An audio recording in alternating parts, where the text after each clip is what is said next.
episode 14, No Treble. This is Ariana Kapp. It happens. For whatever reason, you find yourself in a situation where you have not touched your bass for longer than you intended to. Just happened to me. I was on a trip. It was a family matter. I was not able to have a bass at my disposal. Logistic reasons. I just haven't played for 2 weeks. And I got gigs coming up. I got rehearsals coming up. I got to be sharp. I got to be on it. Now, my impulse would always be, I want to get my fast licks back. I want to just jump right in. And then what happens is I tense up and I really take a step backwards. So I found that what helps me get back into shape the fastest is to take it slow. I have just worked out a certain routine for myself that works really well. So I'm going to share it with you here. By the way, these techniques, these routines also work very well if you are testing out a new instrument or if you're switching between instruments. This one has a very different spacing than my other bass, feels very different, the body is different and so forth. So it's something that's applicable, hopefully, in many situations for you. So step one, I'm going to sit with the bass, I'm going to relax, I'm going to breathe, I'm just going to feel the zone that I'm used to. And even though I feel really out of shape, and there's a discomfort there with the instrument at the moment, I'm going to treat that discomfort with the positive feeling. It also helps me if I remember some licks or some parts of songs that are really hard for me to execute, that are a challenge, and where I know right now I would be too rusty to do them. But I just remember that feeling, and I really feel I'm on it. I don't play it though, I just remember it. Then I do my warm-up exercises. I learned these at Wooten Woods. Victor Wooten does these wonderful camps in only Tennessee at his campgrounds. He brings in his Sifu Brian Edward, who talks at length about the value of these movements. I'll briefly share with you what I do and how they work, but I really recommend you go to the source for these because there is a lot of information and a lot of details about them, and I don't feel like I can do them justice. I love them because they warm up my hands and they make me feel really agile and they wake up my hands. So the first exercise is you stretch out your hands and very fast open and close your hands. And I do that for about a minute. Victor, I think, said 3, but I usually do it for about a minute. Very fast opening and closing of the hands. The next exercise is this flip-flop motion where you basically stretch out your palms up and then down really quickly. Up and down, so it like affects this part of my hand, like that, very fast. Then the next one is my shoulders up and down, very fast. Then the last one is my shoulders go back and forth. Now I want to get my right hand ready for playing. The first thing I need to do is refamiliarize myself with the distance between the strings. So what I'm going to do is I'm going to play my I groups of 3. We've done this at an earlier episode, but just as a quick recap, I, and I'm going to skip a string. So on the E string, I'm going to go I, and I usually turn off my sound, but I'm going to turn it on now so you can hear what I'm doing.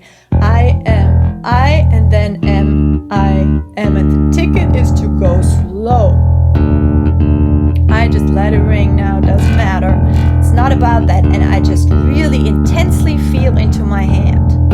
And now I'm feeling a little more in it, so I'm gonna go between the other strings as well.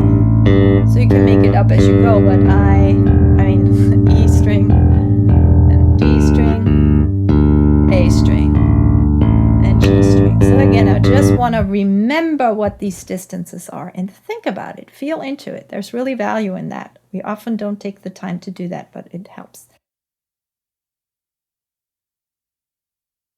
Now I want to bring in my left hand. I'm basically going to be doing the same thing with my right hand, but now I'm going to add a note. And I'm going to stay on the same fret throughout. So this is like the string crossing exercises that we used to do in an earlier episode. And as always, I want to make this as legato or connected as possible. Maybe I do 2 per string.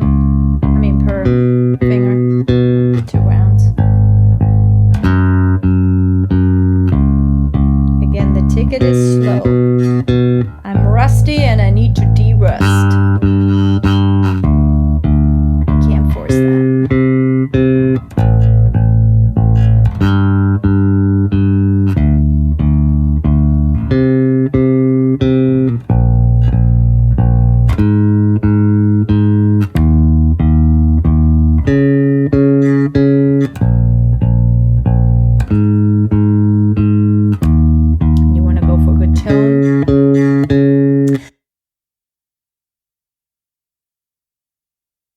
Then I want to do something that involves both of my hands, and scales is a great way to do that.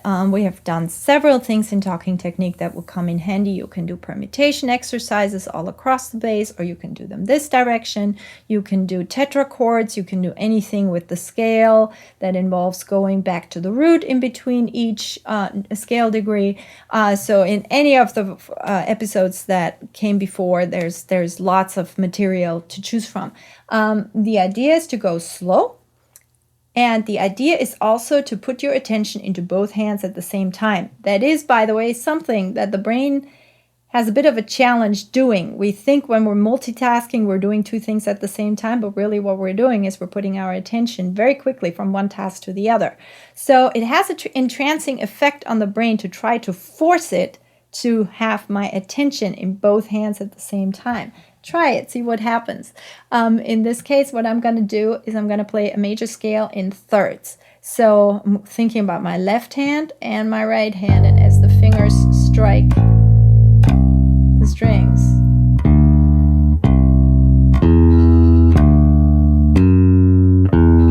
and of course we have trained ourselves to do that, so it may even feel like it's one thing, yet still consciously trying to think of both hands at the same time.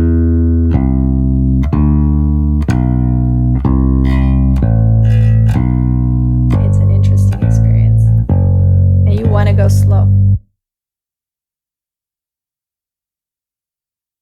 And when I have done that for a few rounds, I may try, as I'm going, like let's say at a certain tempo, I may try to all of a sudden double up the tempo. And if I manage to stay relaxed while I'm doing that, I might try to do that again. So I usually don't bring up my tempo gradually, but I double it, and then I double it again, and double it again if I can. So these are some ideas to help you get back into shape.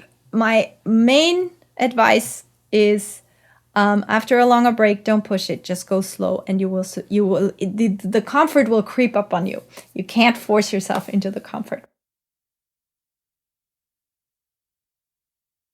Today's tip: use a good strap. I like straps that are wide, that really distribute the weight very evenly across my back. I use a strap whether I'm sitting or whether I'm standing. To me, the strap, this point of contact, is a very important part of my comfort with the instruments. I highly recommend you use one.